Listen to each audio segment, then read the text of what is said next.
ìfẹ́ lọ́lọ́run ọba mi fi dáyé o. bẹ́ẹ̀ bá fẹ́ gbàgbé ẹ jẹ́ ká rántí tinú ọgbà Édẹ́nì. ọ̀rọ̀ ìfẹ́ ọ̀hún ló wá gbé mi wá sí gbàgede. ìdàpọ̀ mi máa ń láàrin Ọlájùmọ̀kẹ́ Ọmọbọ́láńlé àti Ọpẹ́yẹmí Ọlábọ̀dé ní ọjọ́ 18 oṣù kọkànlá ọdún 2022. Ọ̀wọ̀ local government Ondo state lètò ìgbéyàwó olóòka ní déédéé agogo 2. ètò ọmọ mi mọ̀ engagement on 19 November 2022 at Ìjọmọ̀kún after Dominion Primary School Ọ̀wọ̀ Ondo ní déédéé aago 2. lẹ́yìn náà ní ayẹyẹ wẹ̀jẹ̀wẹ̀mú reception yóò gbìnà yá. olólùfẹ́ mi ṣó mọ̀ pé mo fẹ́ràn rẹ láyé àti lọ́run ìwọ lẹ́ni kejì mi.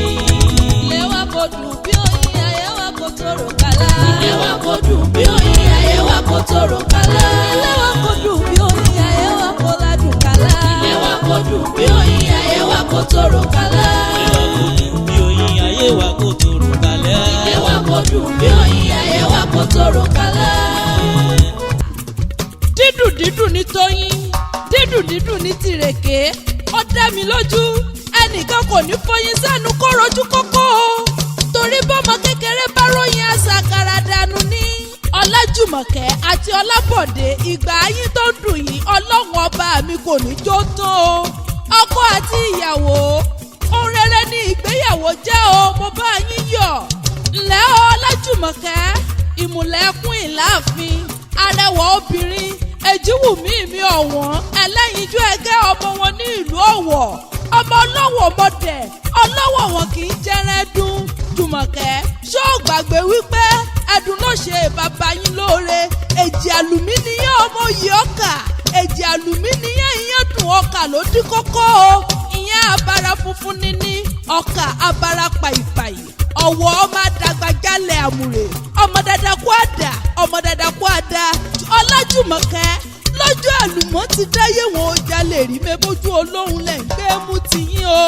Ọlájùmọ̀kẹ́ oyè ajẹ́ ń bọ̀ délé ọkọ rẹ̀ olóríire Ọlábọ̀dé ọmọ Èkìtì kété Ìwòròkó Èkìtì ní í ṣẹlẹ̀ ọkọ rẹ̀. ọmọ ọlọ́dọ̀ àmì ègígún ṣoyún egungun ọ̀nà odò nígbórí olódò kókó rọ̀kẹ̀ mọ́lẹ̀ ìtorí kún un mọ́ bàágùn tolú àwọn lọ.